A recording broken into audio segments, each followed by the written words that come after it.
नमस्कार साथियों। जी हाँ साथियों, आप साथियों के लिए भाई एक और जो है बहुत बड़ी खबर ले आए हैं। जिस पॉलिसी का आप साथी जो है बेसब्री से इंतजार करने लग रहे थे, वो आखिरकार जो है हरियाणा सरकार के द्वारा जारी करने का काम कर दिया है। 2022 की जो पॉलिसी थी हरियाणा कौशल रोजगार निगम की, उसके अंदर जो है अमेंडमेंट कर दिए हैं हरियाणा सरकार ने।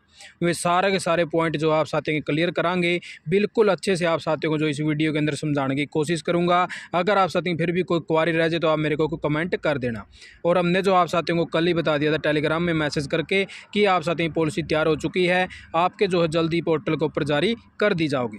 तो ये देख लीजिए 26 अक्टूबर 2022 की पॉलिसी है, ऑल डिपार्टमेंटों को लिख दी गई है, जल्दी सारे डिपार्टमेंटों के अंदर पहुंच जाएगी। इसके अंदर कहा गया है जो 2022 की पॉलिसी बनाई गई थी 30/6/2022, उसके अंदर जो अमेंडमेंट करे गए हैं हरियाणा सरकार के द्वारा, वो इसके अंदर मेंशन करने का काम कर दिया है। तो यहाँ पे देख लीजिए, यहाँ पे स्टार्ट हो चुकी है ये पॉलिसी। इसके अंदर क्या क्या बदलाव करे गए हैं वो आप साथियों को इसके अंदर दिखा देता हूँ। तो सबसे पहला तो पॉइंट इन्होंने डाला साथियों, जो आपकी पॉलिसी दर्शा रखी थी उसके अंदर भी ये पॉइंट जो है डाल रखे थे, लेकिन इनके अंदर थोड़ी सी जो है क्लैरिफिकेशन दे दी है। भाई इस पॉलिसी के अंदर जो है हम किस किस को लेस कहाँ, किस किस को नहीं लेस कहाँ। तो इसके अंदर साथियों सारे यही पॉइंट डाले गए हैं। SLA हैं या फिर हाउस कीपिंग सर्विस वाले हैं, तो इनका जो इसी प्रकार से कॉन्ट्रैक्ट चलता रहेगा जो पहले चला था। ठीक है, इसको पॉलिसी के अंदर ये नहीं आएंगे। उसके बाद में जो मैन पावर एंगेज्ड है या स्किल्ड है या हाई स्किल्ड वाले हैं, तो उनका लेवल यानी कि 3 के लेवल तहत है, तो भी वो जो है अपना लेवल के हिसाब से कर सके हैं। उसके बाद में साथियों ऑटोन वाले साथियों का भी बता दिया है, अगर भाई इनका जो है कॉन्ट्रैक्ट पीरियड अगर ख़त्म हो जाता है और फिर ये हरियाणा कौशल निगम माना चाहे हैं, तो इनका जो है इस केस उसके बाद में जो सोचने का काम कराया जाएगा, इसके अंदर टाइम लिमिट दिया जाएगा। ठीक है, इसके अंदर सारा इन्होंने क्लियर कर दिया। जो पॉलिसी 2 के तहत हैं वो इसके तहत जो है कवर नहीं करे जाएंगे। ये जितने भी पॉइंट हैं सारे ऐसे लिखे हैं जो इस पॉलिसी के अंदर नहीं आते हैं। उसके बाद में साथियों आगे का जो पैरा आवा है वो आवा है 5.10 नंबर पैरा और 5.11 नंबर पैरा, जो आपस में जो है अदला बदली करने का काम कराया गया। इसके अंदर साफ साफ यूँ मेंशन कराया साथियों, बहुत से केस जो है डिपार्टमेंटों के अंदर ऐसे देखने में मिले थे जो लेवल 3 लेवल के हैं और सैलरी ज़्यादा है, लेकिन हरियाणा कौशल रोजगार निगम के जो निगम वेजेस रेट हैं वो कम है। तो इस केस में जो डिपार्टमेंट वाले हैं वो फाइनल डिपार्टमेंट से अप्रूवल वगैरह लेके इसके तहत जो है अपना जो मंथली वेजेस हैं या फिर जो भी उनकी हरियाणा कौशल रोजगार निगम के पोर्टल के ऊपर जो दर्शा रखे हैं उसके हिसाब से जो है वो डिपार्टमेंट वाले अपनी मांग कर सकेंगे। वह पीछे क्या था कि ऐसे जो है बहुत से केस आए थे कि सर में हमारी तो सैलरी ज़्यादा है, फिर जो हो हरियाणा कौशल रोजगार निगम में ट्रांसफ़र नहीं करे जाओ थे। तो उसको देखते हुए एचकेआर ने जो है लेटर जारी कर दिया, इसके अंदर बता दिया कि वो भी जो अपनी अप्रूवल वगैरह लेके इसके अंदर कर सकें। उससे आगे का पैरा आएगा साथी छुट्टियों को लेके। पर छुट्टियों के मैटर में जितनी भी हरियाणा कौशल रोजगार निगम के तहत साथी लगाए जाएंगे, इनको 10 छुट्टी मिलेंगी भाई एक साल में, और जो कैजुअल लीव हैं, और 10 छुट्टी मिलेंगी इनकी मेडिकल लीव, जो यानी कि ये भाई लेस कहेंगे। लेकिन इन छुट्टियों के अंदर साथियों एक जो है इन्होंने क्लैरिफिकेशन दे दी है कि अगर ये छुट्टी अपनी जो है फॉरवर्ड बढ़ाना चाहें, जैसे कॉन्ट्रैक्ट पीरियड 1 साल का है और आगे फिर डिपार्टमेंट ने 1 साल का बढ़ा दिया, एक्सटेंड कर दिया, अगर इन्होंने पिछले साल में अगर छुट्टी नहीं ली है तो ये अगले साल में भी जो फॉरवर्ड कर सकें भाई कॉन्ट्रैक्ट पीरियड के हिसाब से आगे फिर यानी कि फॉरवर्ड हो जाएंगी। उसके बाद में साथियों इन दिनों क्या भाई 1 डे ऑफ रहेगा वीक के अंदर, यानी कि आपकी सिर्फ जो है संडे की छुट्टी रहेगी और कोई भी छुट्टी आपको नहीं मिलेगी। इसके अंदर ये बदलाव कर दिया भाई। उसके बाद में साथियों इन्होंने भाई जो 8.2 नंबर पैरा था उसको समाप्त कर दिया है।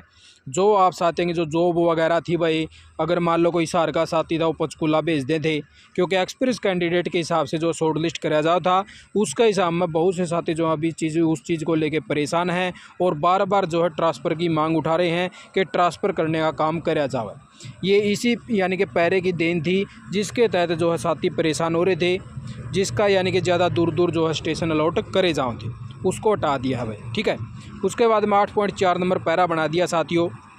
भाई इसके अंदर आपकी जो है एज की क्लैरिफिकेशन दे दी है, पर कितनी एज का साथी जो है इसके अंदर जॉब लग सकेगा।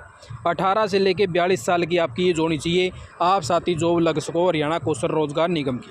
अगर कोई साथी ये कहे कि मेरी एज सर 42 साल से ज़्यादा हो गई है, तो भाई या तो उसको जो है रिजर्व कैटेगरी के अंदर होना चाहिए, तभी उसको छूट मिलेगी 5 साल की, और नहीं तो उसके पास में जो है एक्सपीरियंस होना चाहिए भाई हरियाणा सरकार का, तब जाके उसको जो है छूट देने का काम कराया जाएगा इसके तहत। और उसको अगर ये जॉब की जो छूट मिलेगी 5 साल की, वह मिलेगी एक्सपीरियंस के हिसाब से। अगर उसके पास में साथियों हरियाणा गवर्नमेंट डिपार्टमेंट का 1 साल का एक्सपीरियंस है तो उसकी 1 साल की छूट मिलेगी 1 नंबर की, ठीक है। और अगर उसके पास में 2 साल का एक्सपीरियंस है तो 2 साल की मिलेगी।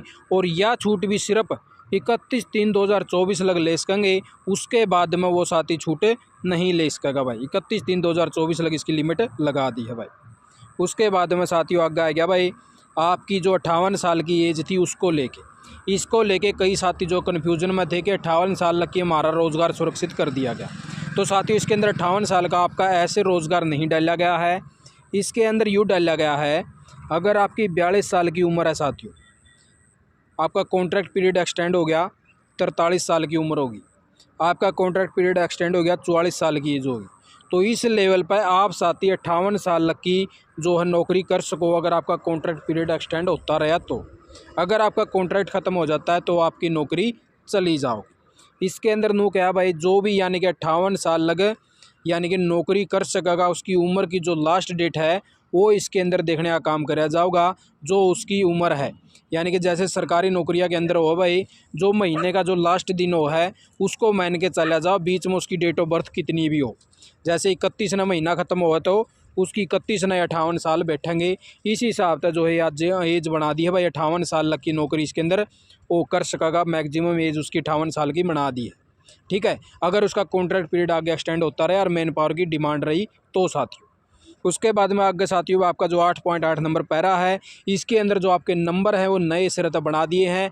अब साथियों को अगर नौकरी लगना है तो इन नंबर के हिसाब से उनको जो है नौकरी मिलेगी। सबसे पहला बनाया हुआ आपका जो आपकी इनकम है उसके 40 पॉइंट मिलेंगे। ये 40 पॉइंट भी आपको इसी इनकम के हिसाब से मिलेंगे। अगर आपकी इनकम 1 लाख रुपये है तो 40 नंबर मिलेंगे, 1 लाख से 180 है तो 30 नंबर मिलेंगे, 180 से 3 लाख की इनकम है तो 20 पॉइंट मिलेंगे, और 3 लाख से 6 लाख वाले के 10 पॉइंट मिलेंगे साथियों। यानी कि इस प्रकार से अगर आप साथियों की इनकम है तो इस प्रकार से नंबर बनाने का काम कर दिया भाई। यानी कि 40 मैक्सिमम मिलेंगे 1 लाख की इनकम वाले साथी को। उसके बाद में साथियों आपका आ गया भाई एज की लिमिट। एज के मिलेंगे 10 नंबर, और यह एज आपकी कौन सी होनी चाहिए, इसके अंदर साफ साफ लिख दिया भाई 24 से 36 साल की अगर एज है आपकी तो आपने 10 नंबर मिलेंगे। 36 से 42 की एज है तो 5 नंबर आपको मिलेंगे। सिर्फ 2 एज का आप जो है कैलकुलेट कराया जाओगा।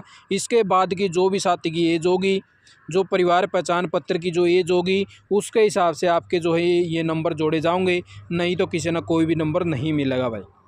और जो इनकम साथियों की भाई 6 लाख से ज़्यादा है तो उनका कोई भी नंबर नहीं मिलेगा, सिर्फ 6 लाख की इनकम वाला साथियों अलग इतने नंबर मिलेंगे भाई। उसके बाद में साथियों स्किल्ड क्वालिफ़िकेशन के 5 नंबर मिलेंगे भाई। आपके पास में कोई ITI वगैरह है या कोई अलग से कोई NSQ सर्टिफिकेट आप ले रहे हो तो 5 नंबर। एडिशनल हायर क्वालिफ़िकेशन आपके पास में है भाई, जो जॉब लेवल आओगा उससे हायर की अगर आपकी क्वालिफ़िकेशन होगी तो 5 नंबर उसके मिलेंगे। अब मान लो 10वीं बेस पर भर्ती आ गई और आपने +2 कर रखी है तो आपने 5 नंबर मिलेंगे।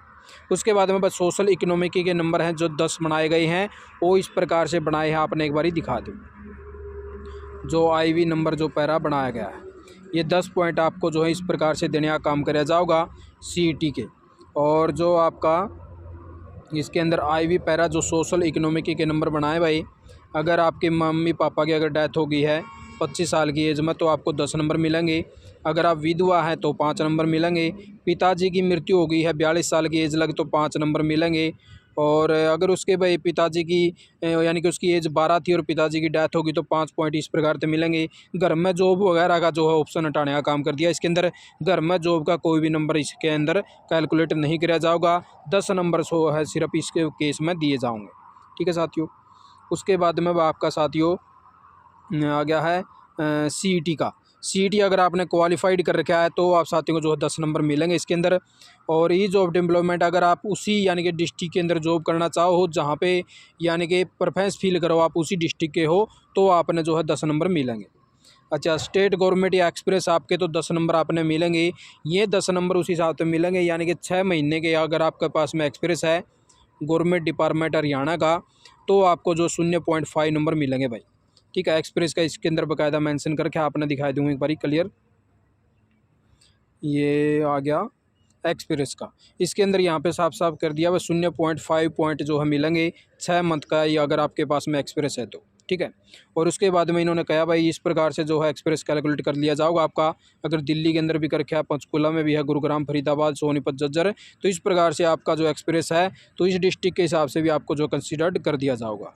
उसके बाद में साथियों इनकी क्या भाई, यानी कि बहुत से केस ऐसे भी मिले हैं कि सेम स्कोर आ जाए उनका, ठीक है। सेम स्कोर के अंदर अगर आप साथी अगर आगे तो आपको किस प्रकार से शॉर्ट लिस्ट करा जाएगा इसके अंदर बता दिया। बस सबसे पहले तो कैंडिडेट की अगर एज अगर दोनों की भाई सब में ज़्यादा, जिसकी भी ज़्यादा एज होगी उसको प्रेफरेंस देने का काम करा जाएगा सेम स्कोर के अंदर। अगर शॉर्ट लिस्ट होने हैं तो इस टाइम पर कंडीशन आ जाए, मान लो भाई उनकी एज भी मान लो सेम ही मिल गई, खुदा न खास्ता एज सेम मिलने पर भाई जो है मेरिट लिस्ट के हिसाब में जो इंग्लिश का जो नंबर होगा उसका सबसे पहले उस अल्फ़ाबेट का ऑर्डर को लिया जाएगा। अब जगह से मान लो किसी का नाम अमित है और किसी का सुमित है तो उसको अमित को जॉब देने का काम करा जाएगा, सुमित को बाद में नंबर आओगा। तो इस प्रकार से कैलकुलेट स्कोर करा जाएगा बस सेम केस के अंदर। उसके बाद में साथियों आगे हिंदी भाई जो 8.8 नंबर पैरा है इसके अंदर जो इस प्रकार से बदलाव कर दिए हैं। और कुछ साथियों की जो क्वालिफ़िकेशन है उसके अंदर भी बदलाव करने का काम किया गया है। जैसे मल्टीटास्किंग ऑफिसर वर्कर के थे, पीएन वगैरह इनकी 10वीं पास कर दिए भाई, वार्ड अटेंडेंट वगैरह इसके अंदर 10वीं कर दिए। तो इस प्रकार से क्वालिफ़िकेशन भी चेंज करी है। और एक कई साथी जैसे पीछे कह रहे थे भाई ड्राइवर कंडक्टर के लिए, उसके अंदर भी जो है क्वालिफ़िकेशन चेंज करी गई। भाई नेक्सर बी था जॉब रोल का, इसके अंदर इन्होंने मेंशन किया जो सीरियल नंबर 3 था job activity driver qualification matric with जो है ड्राइवर लाइसेंस कर दिया भाई। ड्राइविंग लाइसेंस 5 साल का होना चाहिए, ओल्ड पुराना LMV HMV का, ठीक है। तो इस केस में जो है ड्राइवर को जो है HMV चाहिए और इसके लिए जो है ड्राइवर जो ट्रेनिंग सर्टिफिकेट है वो भी मांगा जैस का है। तो इस प्रकार से साथियों पूरी पॉलिसी आ चुकी है भाई। आप साथियों को जो अच्छे से समझ में आ गई होगी, मैंने पूरी कोशिश के साथ में आपको समझाने की कोशिश करी है। फिर भी कोई आपकी क्वारी रहेगी तो आप मेरे को मैसेज कर देना। और टेलीग्राम में जो आप साथियों को पॉलिसी प्रोवाइड करवाने का काम कर दिया जाएगा। व्हाट्सएप चैनल और टेलीग्राम आप जो है ज्वाइन कर सको हो और आप साथियों ने जो सबसे पहले अपडेट देने का काम कर दिया जाए। तो आप साथियों ने वीडियो देखिए, आपका बहुत बहुत धन्यवाद। जय हिंद, जय भारत, जय हरियाणा।